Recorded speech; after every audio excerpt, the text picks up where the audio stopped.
Level 1, the Garage Tinkerer. It always starts when you are just 16 years old. You buy a 1998 Mazda Miata for $600 from a guy who seemed genuinely relieved to be done with it. It features faded red paint, a soft top that leaks whenever it rains, and an exhaust that rattles terribly. To everyone else, it is just a slow, broken economic problem, but to you, it is a starting point.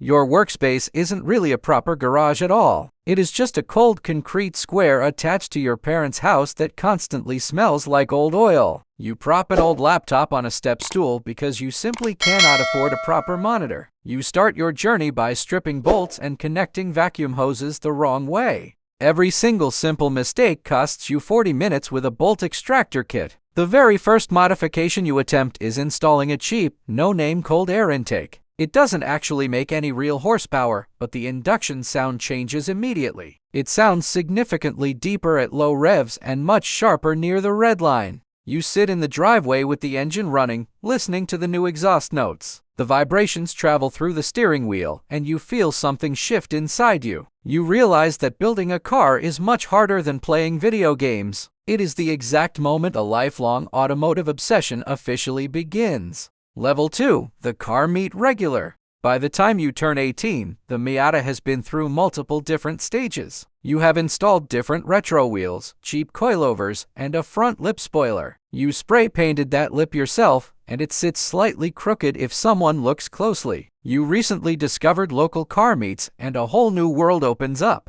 You spend your Sunday evenings at a local parking lot with 40 other passionate enthusiasts. The very first time you arrived, you were incredibly nervous and felt like a total outsider. But then, another owner walks over, inspects your wheel alignment, and asks about your suspension. You end up talking for an hour, instantly finding your true automotive tribe. This local community teaches you valuable lessons that YouTube videos simply couldn't. You slowly learn to see the difference between a clean, quality build and cheap visual clout. You also learn how to accept brutal, honest feedback without getting offended. Nobody is polite about a bad build here because fake politeness would be highly condescending. When a veteran builder points out your wheel fitment is wrong, it means they believe you can fix it. You quickly understand that showing restraint in tuning is much harder than pure excess. You stop blindly replacing parts and start actually understanding how mechanical systems interact. The garage starts feeling less like a hobby and more like a serious discipline.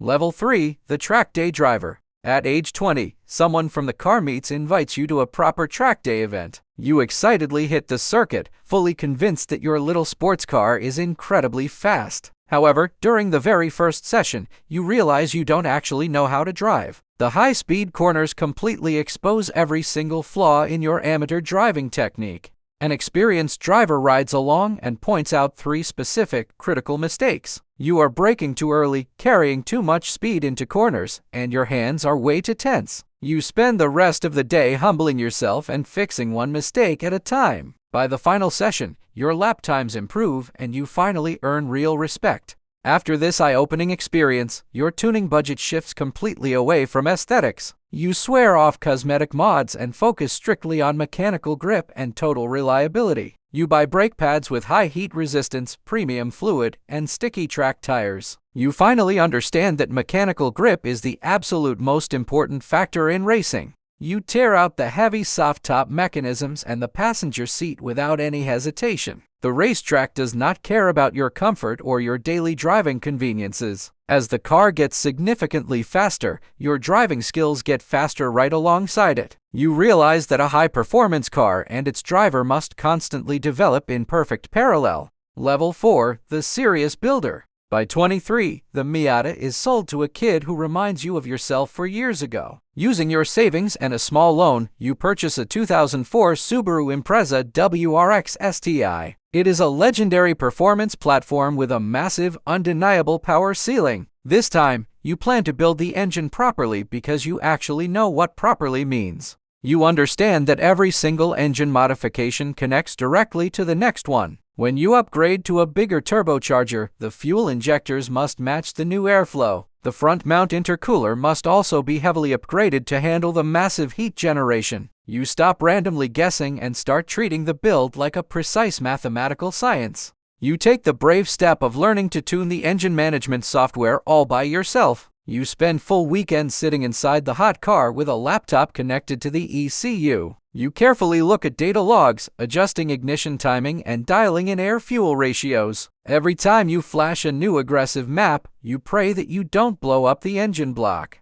The intense anxiety pays off when you pull the Subaru onto a professional chassis dyno. You watch the monitor display a perfectly clean 400 horsepower chart. You no longer need to estimate performance numbers or boast to strangers on internet forums. You finally have the actual hard data, and you are running the entire system. Level 5, the professional tuner. By age 29, you have built a serious reputation, and you are doing this for real money. You open a small, highly professional workshop equipped with a proper hydraulic lift. Your unique skills are in such high demand that you have a constant 3-week waiting list. Entering the commercial automotive environment completely changes your entire perspective on tuning. When it is your own personal project car, you easily accept the financial risks and extended timelines. But when it is a customer's car and their hard-earned money, the standards must be absolute. People constantly bring you poorly modified builds and desperately ask you to fix their mistakes. You have to hold your ground and tell them harsh technical truths they do not want to hear.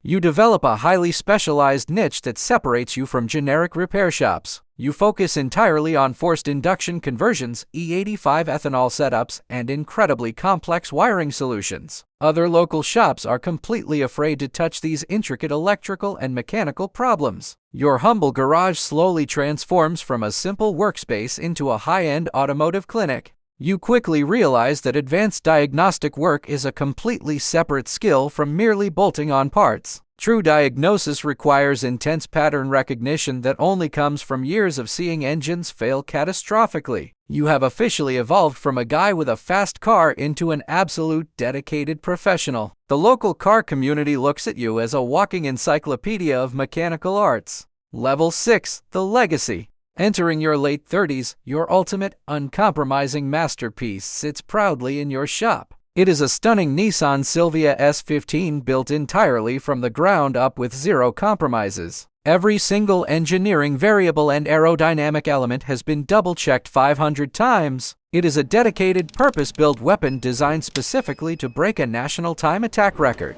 You spent 9 grueling months building the custom high-horsepower engine completely by yourself. At this elite level of competitive motorsport, no one else will know its true limits the way you do. On the morning of race day, the lap record falls by a massive margin that surprises even you. It is the ultimate crowning achievement of a lifetime dedicated purely to automotive performance. However, when the intense celebrations finally end, you don't throw a wild, noisy party. You simply drive home, sit in your incredibly quiet kitchen, and drink something warm. You reflect deeply about that 16-year-old kid in the concrete garage with a laptop on a step stool. The massive, surreal distance between that rusty Miata and this world record Silvia is almost unbelievable. You finally understand that your real, lasting legacy isn't the bent metal, the lap times, or the shiny trophies. Your true legacy is the young, passionate mechanics you have personally trained who now run their own successful practices. Somewhere right now, another frustrated teenager is stripping a rusty bolt and feeling completely stupid. They are just about to start the exact same beautiful, chaotic automotive journey you just finished.